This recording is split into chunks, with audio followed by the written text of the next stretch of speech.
that Seattle. Three. Hey, rookies, we're back. Looks like we had a technical difficulty. We're back now. Up next, Dolphins travel to Seattle, take on the 2-0 Hawks.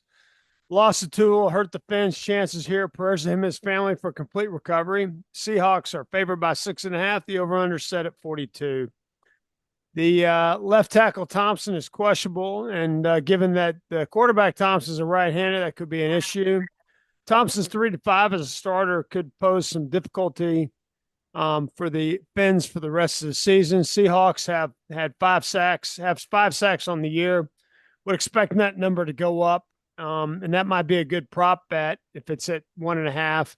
Taking the over on the sacks for Seattle might be a winner. The Seahawks O is mid, but does enough to get the job done, and I would expect the Miami D to show up to compensate for the loss of Tua. I feel like this number's a little bit much, Jeff. 6.5. I like Miami to cover. Actually, I like Miami to get the win here. I feel like they're going to rally around Thompson and try to save their season. Jeff, did the Seahawks go 3-0? So covering, I definitely agree. I think Miami is going to play inspired. I think they're going to try and rally. I'm not sure if they have enough to win the game straight up.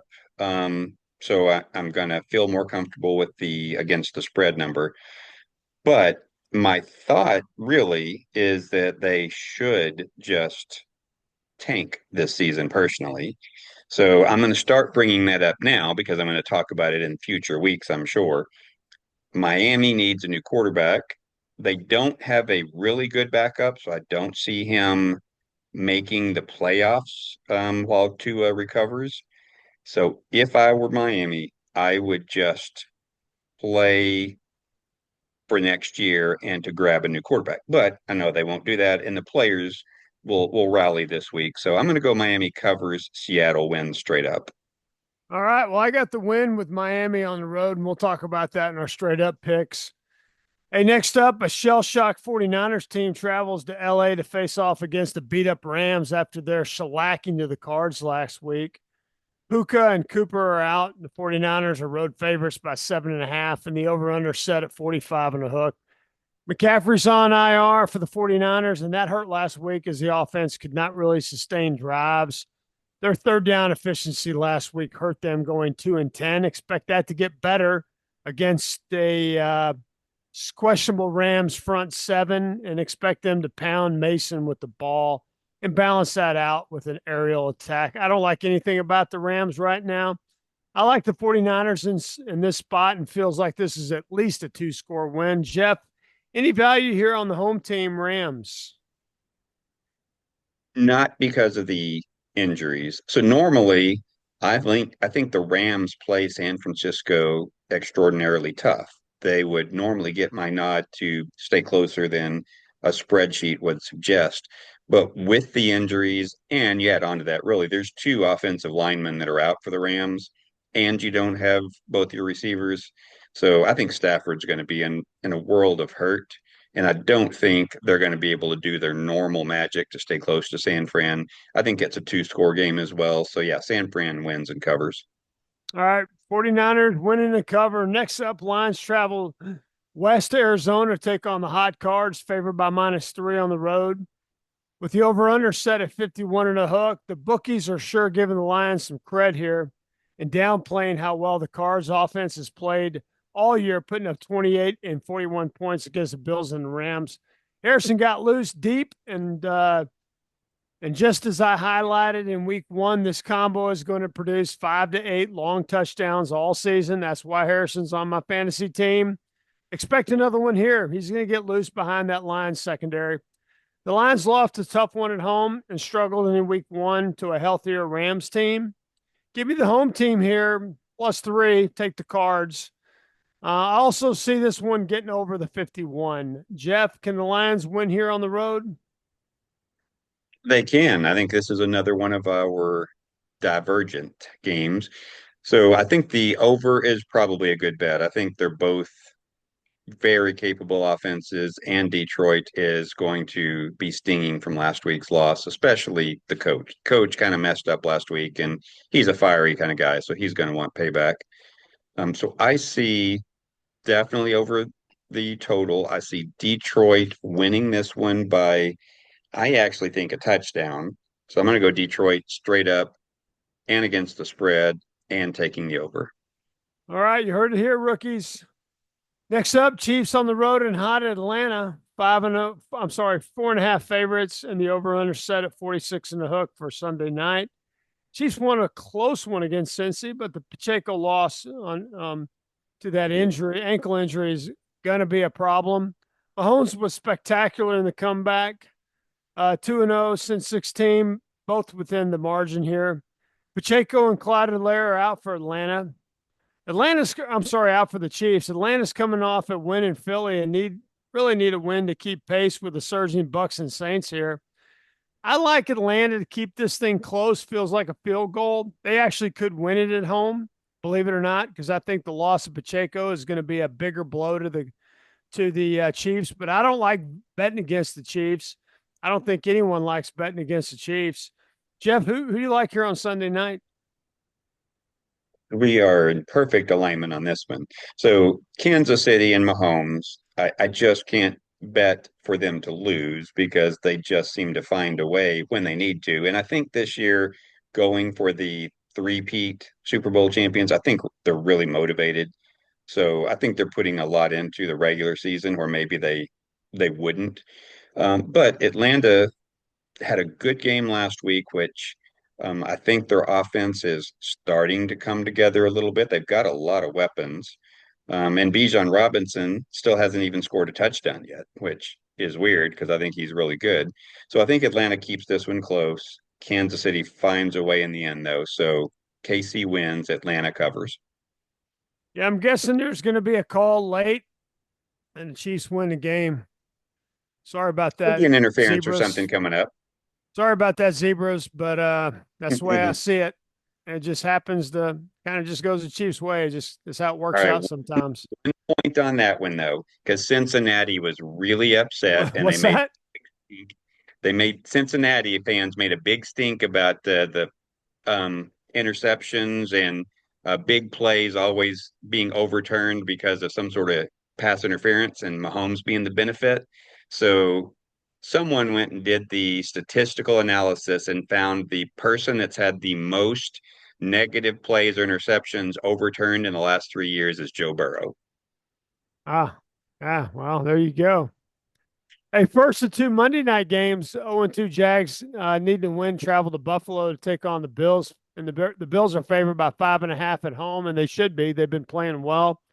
The over/under is set at 46. Jacksonville is 3-1 going back to 2018 when these two teams come together, and they have produced some low-scoring games in the past. That being said, the Bills' offense looks spectacular, Jeff, and the Bills are 3-1 with rest advantage since 2020. The Jags are 0-2, despite needing to keep up in the AFC West with the Texans. Unfortunately, I see 3-0 coming, and they're 0-3 with rest disadvantage since 2020 and 1-1 against the spread. I like Buffalo to win here, but feels like a field goal type game. I think the Jacksonville, they're going to play with desperation. They're going to keep it close, but it's not going to be enough. And I think with the injuries on both sides, I would lean to the over here. Jeff, did the Jags steal a win here on the road? I don't think so. So I like Buffalo when they're healthy. They're an older team, so they don't often stay healthy later in the season, but they still are pretty healthy right now. So I like them, even though they don't have as many offensive weapons as they've had in the past. Now, my spreadsheet would give this an easy win for Buffalo, but if you look back at the Jacksonville Buffalo matchups, Jacksonville has played them tough. So I don't know that I'm going to take Buffalo with the point and give the points, but I do take them to win straight up. And it's right at my threshold for taking Buffalo against the spread. Yeah, we're right there, Jeff. I agree. Last game, you got the 0-2 Bengals hosting the Commanders coming off that win against the Giants where they kicked 7 field goals. Daniel still don't have a touchdown. The Bengals need a win to stay in the hunt. And again, for multiple reasons, again, are down 0-2. I thought they were going to get the win last week, but some unfortunate breaks at the end of the second half really cost them the fumble, touchdown, and some other snafus on their part.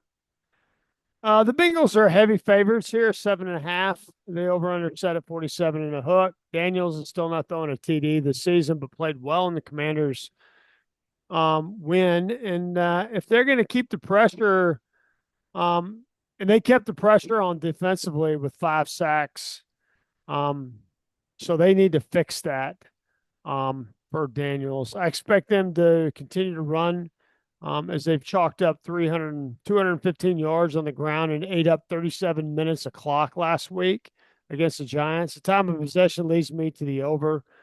But as good as the Bengals moved on the Chiefs last week, I don't see them kicking field goals. That's why I like the over. I think the Commanders are going to keep this thing close, Jeff, but I like the Bengals to win. And I do like the over. I think the Commanders are going to they're producing enough offense, and I think they're going to finally get in the end zone, and that's going to make the difference for the over. Jeff, did the Bengals get their first win of the season here?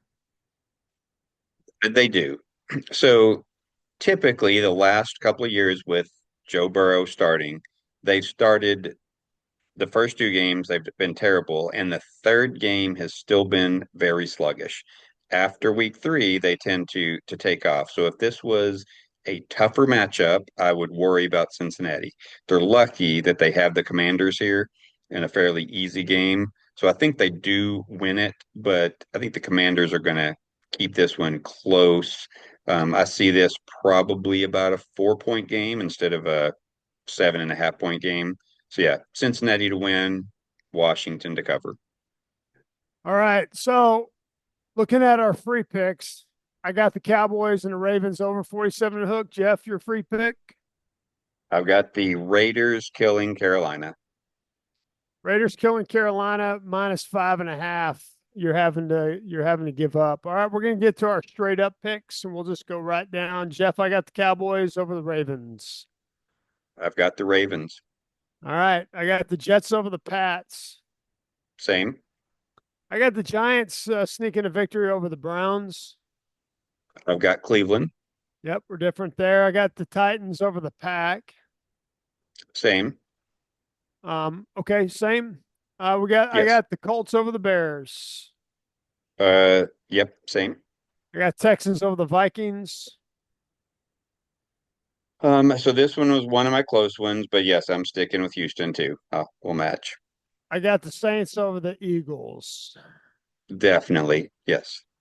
I got I got the Steelers over the Chargers. Same. Okay. I got the Bucks over the Broncos. Yep. Tampa Bay. I got the Raiders over the Panthers. Yes. I got the Dolphins over the Seahawks. So as far as a straight up, I am going Seattle on that one. Okay. I got 49ers over the Rams straight up. Yes, same here. I got the Cards over the Lions. I think we're different I've there. got Detroit. I got Chiefs over the Falcons, although I really like the Falcons in this spot. Yeah, straight up, I'm going KC as well. I got the Bills over the Jags. Same, And finally, I got the Bengals over the Commanders. same. All right, so we're diverging here on the Cowboys, Browns, Seahawks, and Cardinals game. Mhm. So there you go, rookies. There's our straight up picks. We both did bad last week. Hopefully, we turn that around this week. Our premium picks are continuing to do well, and I really like my free pick this week. It's not a double unit play; it's a single unit play. Jeff, I'll give you the last word. So, anyone watching this, and maybe if even watched last year's too, my week 1 rocks. My week 2 now has, in consecutive years, sucked. And then week 3, I bounced back. So last year. So I'm going to say that that holds true, just like the first 2 weeks have. So this is a good week to jump back on. the spreadsheet bandwagon. So I feel pretty good about the picks this week. All right, rookies. Hey, good luck this week. And Jeff and I are in Vegas, not this week, but the following week. And we'll get back to doing our Tuesday podcast, and we will see you next week. Good luck.